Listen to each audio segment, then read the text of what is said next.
ناظرین شو کا آغاز کر رہے ہیں وفاقی وزیر داخلہ محترم جناب رانا ثناءاللہ صاحب کی ایک ہنگامی پریس کانفرنس سے۔ السلام علیکم۔ وعلیکم السلام جنید صاحب، آپ خیریت سے ہیں؟ اللہ کا شکر رانا صاحب۔ اب مجھے بھی پوچھیں، میں ٹھیک ٹھاک ہوں۔ رانا صاحب آپ کچھ ٹھیک نہیں لگ رہے ہیں، بڑے طیش میں لگ رہے ہیں۔ نہیں، کوئی ایسی بات نہیں ہے۔ دیکھیے، یہ لوگوں کو محسوس ہوتا ہے کہ مجھے کوئی غصہ ہے یا میں کوئی ریونج فل ہوا ہوں، ایسی بات نہیں ہے۔ قانون جو ہے وہ اپنا راستہ بنائے گا، جو قانون کہے گا وہ کریں گے انشاءاللہ۔ ویسے رانا صاحب چہرہ آپ کا اترا ہوا ہے۔ عجیب آپ بات کر رہے ہیں، اترا کہاں ہوا ہے؟ پہلے بھی گردن کے اوپر تھا، اب بھی گردن کے اوپر ہے۔ یا تو ہے نا اتر کے گوڈے پہ لگ گیا ہے تو آپ کہیں اترا ہوا۔ یہ اس کو لگ رہا ہے آپ کا رانا صاحب منہ اترا ہوا، مجھے تو نہیں لگ رہا اترا ہوا۔ آپ ریویو لے لیں۔ غوری صاحب، یہاں پہ کوئی 2020 نہیں ہو رہا، پریس ٹاک ہو رہی ہے۔ انہوں نے ایک سوال کیا، میں نے اس کا جواب دے دیا۔ یعنی رانا صاحب آپ کہنا چاہتے ہیں کہ لانگ مارچ کا آپ کو کوئی خوف نہیں ہے؟ بھائی خوف کس بات کا ہے؟ لانگ مارچ کون سا کوئی جن کر رہے ہیں؟ انسانوں کے ساتھ ڈیل کرنی ہے، وہ انشاءاللہ کر لیں گے۔ اور لانگ مارچ یہ ویسے ہی تڑیاں لگا رہے ہیں، پہلے بھی انہوں نے لانگ مارچ کا اعلان کیا تھا تو کب کر لیا لانگ مارچ؟ تو رانا صاحب اگر لانگ مارچ کا ڈر نہیں ہے تو پھر کنٹینرز میں آلو بھر کے لے کے جا رہے ہیں آپ اسلام آباد؟ یہ جب عمران خان صاحب نے کنٹینر کھڑے کیے تھے اس وقت ان سے انہوں نے پوچھا تو تھا؟ آپ کو سارے لانگ مارچ کی اجازت دی تھی۔ بالکل نہیں، کنٹینر لگے تھے، سارا کچھ ہوا تھا، اسی طرح ہوا تھا۔ جنید صاحب دیکھیں، ہم لوگ اگر لانگ مارچ کو روکنا چاہیں گے تو وہ ہمارا قانونی حق ہے، وہ ہم نے روکنا ہے۔ یہ تاریخ انہوں نے پہلے بھی دی تھی لانگ مارچ کی، اور میں سمجھتا ہوں کہ اس پہ بھی انہوں نے لانگ مارچ نہیں کیا، اور اب یہ کہہ رہے ہیں کہ میری پوری تیاری نہیں تھی، اس دفعہ ہم لانگ مارچ کریں گے۔ بھائی تیاری نہیں تھی تو اناؤنس کس لیے کیا؟ ان کا اس نالائق سٹوڈنٹ والا حال ہے جو پرچے میں سے فیل ہو جائے تو کہتا ہے جی کہ 200 آل آؤٹ آف سبجیکٹ آ گئے تھے، یا کہتا ہے جی کہ ابھی ٹائم ختم نہیں ہوا تھا میرا، انہوں نے پرچہ چھین لیا، یا پھر یہ بہانہ ہوتا ہے کہ میرے پین نے کام کرنا چھوڑ دیا تھا۔ ہم نہیں ڈرتے جنید صاحب، کریں لانگ مارچ، ہم اپنی قانونی کاروائی کریں گے۔ رہ گئی بات نیازی صاحب کی اناؤنسمنٹ کی کہ میں لانگ مارچ کروں گا، تو جنید صاحب وہ یو ٹرن کا بادشاہ ہے، جب مرضی اپنا لانگ مارچ لپیٹ کے گھر بیٹھ جائے گا۔ دیکھیں نا، میں اس وقت وزیر داخلہ ہوں، میری یہ ڈیوٹی ہے کہ اسلام آباد کی حفاظت کروں۔ یہ آئیں گے تو میں انشاءاللہ انہیں روکوں گا، اور ان کو پتہ ہے کہ میں روکنا جانتا ہوں۔ اچھا رانا صاحب، لانگ مارچ ایک طرف رہ گئے، جو آپ کے اپنے وارنٹ گرفتاری جاری ہوئے ہیں ان میں کیا حالات ہیں؟ ضمانت کروا لی نہیں کروائی؟ جنید صاحب، آپ نے کبھی سنگے مرمر کا گونگلو دیکھا ہے؟ یقیناً صبح بال بناتے ہوئے شیشے میں دیکھتے ہوں گے۔ ذاتیات پہ اتر آئے آپ۔ نہیں تو آپ کیوں ذاتیات پہ اتر رہے ہیں؟ کیوں آپ ڈرانے والی باتیں کر رہے ہیں؟ آپ ایک دلیر انسان ہیں، فیصل آباد سے تعلق ہے، آپ تو زبردست ببلیاں مارتے پھرتے ہیں آپ تو۔ نہیں، اللہ کے فضل سے دلیر تو میں ہوں، مگر جنید صاحب یہ یاد رکھیے گا کہ جو جتنا دلیر ہوتا ہے اتنا ہی وہ گرفتاری سے ڈرتا ہے۔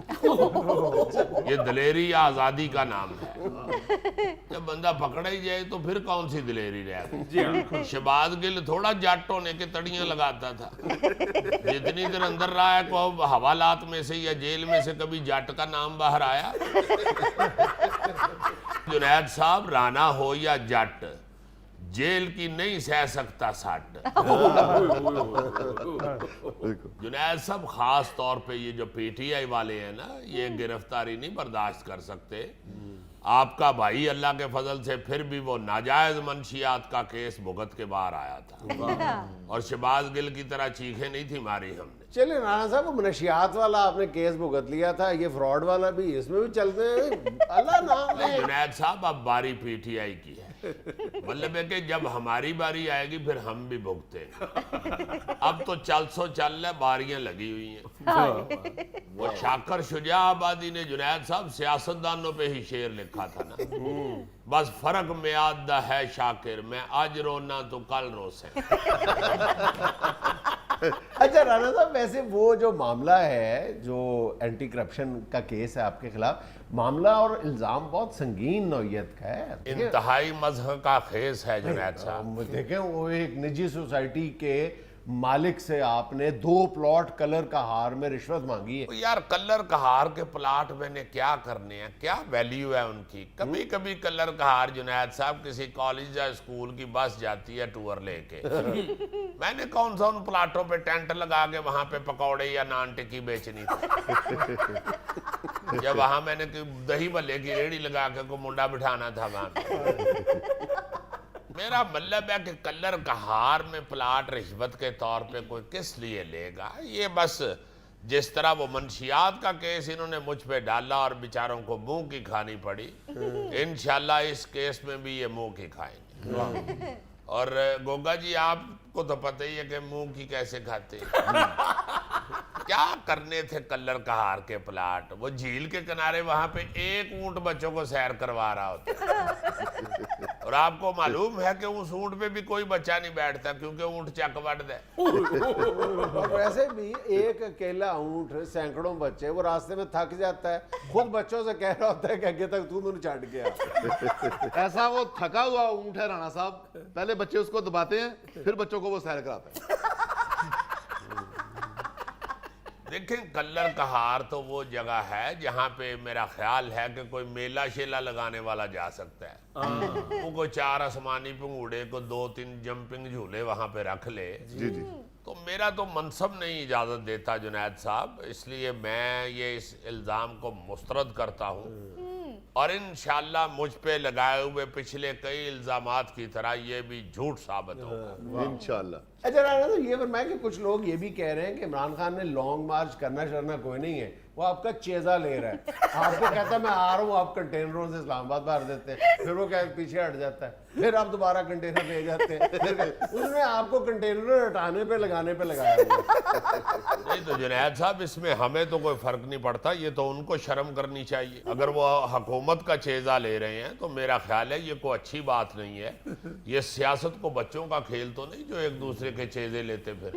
उनको बस ये जहन में रखना चाहिए कि जो हुक्मरानों का चेजा ले वो खुद चेजा बन जाए। लेकिन राणा साहब सोशल मीडिया पे तो ये खबरें गर्म है कि इमरान खान साहब 2/3 अक्सरियत से दोबारा वजीर आजम होंगे। वैसे काका तू सहाफी कटते गल्ला करने वाली कुल्फी ज्यादा लगन। सर ये कुल्फी नहीं जुल्फी है। वही को गाल ही है ना। अच्छा राणा साहब, आपके लिए एक और बुरी खबर ये भी है कि पिछले हफ्ते आपके फैसलाबाद में दस्ते रास जो है, जो आपके राइट हैंड मैन कहलाता है, राना शौकत, जिन्होंने पिछले साल धोबी घाट के जलसे में मरियम नवाज को सोने का ताज भी पहनाया था, वो आपका साथ छोड़ के पीटीआई में चले गए। जुनैद साहब कोई ऐसी अफसोस वाली बात नहीं, ऐसे लोगों को नून लीग में होना ही नहीं चाहिए। क्योंकि आपको पता है कि वो जो उसने सोने का ताज पहनाया था वो 2 नंबर था। वो पित्तल पे सोना फेरा हुआ था। तो ऐसे लोग मेरा ख्याल है यहाँ रहने ही नहीं चाहिए, इनको पीटीआई में ही होना चाहिए जो 2 नंबर काम करते हैं। आप उसकी दीदा दिलेरी देखे ना जुनैद साहब, मतलब है कि 2 नंबर सोने का ताज दे दिया। वो तो अचानक ताज को स्प्रे लगा तो वो नीचे से पता चला पित्तल है वो फिर बच्चों ने उस ताज का पतीसा ले लिया। बड़ा जुल्म है जी पीतल के ऊपर सोने का पानी फेर देना।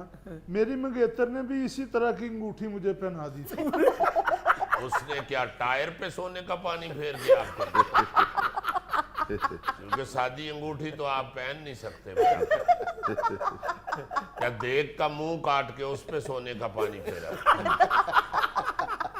राणा साहब ये भी ऐसा बदबख्त है कि उस अंगूठी पे इसने कोई एतराज नहीं किया। वो देख वाली अंगूठी ना हमेशा सूंघता रहता था, ये सोचता था इसमें कभी चावल पके होंगे।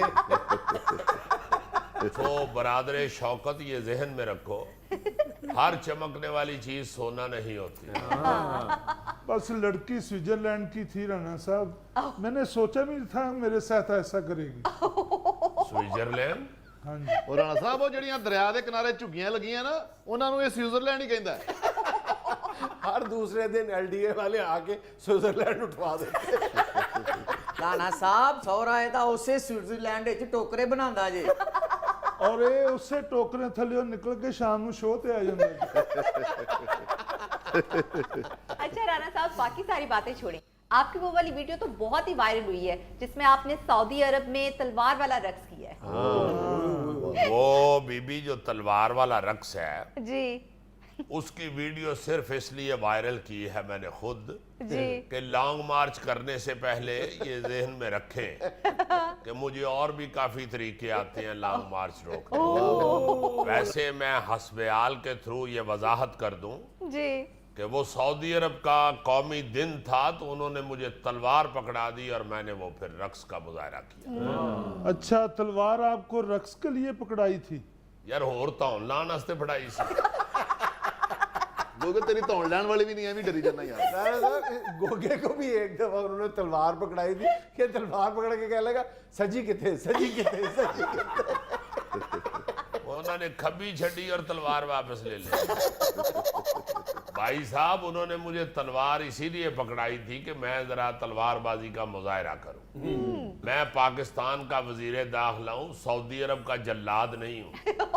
अच्छा राणा साहब, अगर आपको लॉन्ग मार्च का डर नहीं है तो फिर लॉन्ग मार्च रोकने के लिए आपने 41 करोड़ रुपए क्यों रखा है? देखें 41 करोड़ रुपया लॉन्ग मार्च रोकने के लिए नहीं रखा। अच्छा वो तो इसलिए रखा है कि अगर 4-5 हजार बंदा लेके नियाजी साहब आ गए इस्लामाबाद तो चले, थोड़ा सा रश होगा तो बिजनेस कर लेंगे। वहां जहाँ पे ये बैठे होंगे इर्द गिर्द कहीं रेड़ियां शेड़ियां लगवा देंगे, गवर्नमेंट को कोई 4 पैसे बच जाए। ओ गुड आइडिया। आजा तुम ही इस्लामाबाद, तेरे मोढे ते क्लीन रख देंगे, मजमे से बेचता फिर। राणा साहब आप कह रहे हैं 4-5 हजार बंदा लाएंगे, परवेज लाई साहब ने कहा कि इतना बंदा होगा कि राणा साहब को वहां इस्लामाबाद खड़े होने की जगह नहीं मिलेगी। ये बंदे आने नहीं है इस्लामाबाद, पानी छड़ने मेरा मतलब है खड़े होने की जगह क्यों नहीं मिलेगी। और वैसे भी जुनैद साहब अगर लॉन्ग मार्च होगा भी तो मैंने उधर खड़े होना ही क्यों है। मैं अपने ऑफिस में बैठ के ऑर्डर करूंगा, मुझे क्या जरूरत है वहां पे खड़े होने की। अच्छा राणा साहब, ये तो बताएं कि मियां नवाज शरीफ साहब की फ्लाइट कब उतरेगी पाकिस्तान? मैं वजीर दाखिला हूँ या ट्रैवल एजेंट हूँ? मेरा मतलब है कि मुझे क्या पता है फ्लाइट कौन सी कब आ रही है। राणा साहब, हमारा मतलब है कि नवाज शरीफ साहब पाकिस्तान कब आ रहे हैं? ओ यार तेनू की इस गल नाल ना हुण तेरे कोलों अगे धमाल पैनी है ना तू उन्हां नूं मोढियां ते चुक सकने, अगर चुक भी लिया तो उन्हां दे पैर जमीन ते लगदे रहने ने। अच्छा वैसे राणा साहब धमाल तो आपसे भी नहीं डली थी ना, ये जो आपने तलवार पकड़ के रक्स किया है, रक्स शख्स तो हुआ नहीं, आप तो बस तलवार पकड़ के ऐसे ऐसे कर रहे थे जैसे कोई बैंड मास्टर नहीं करता। जुनैद साहब मोअज़्ज़ज़ तरीका यही होता है। अब मैं तलवार पकड़ के दिलजीत दोसांझ तो नहीं ना बन सकता।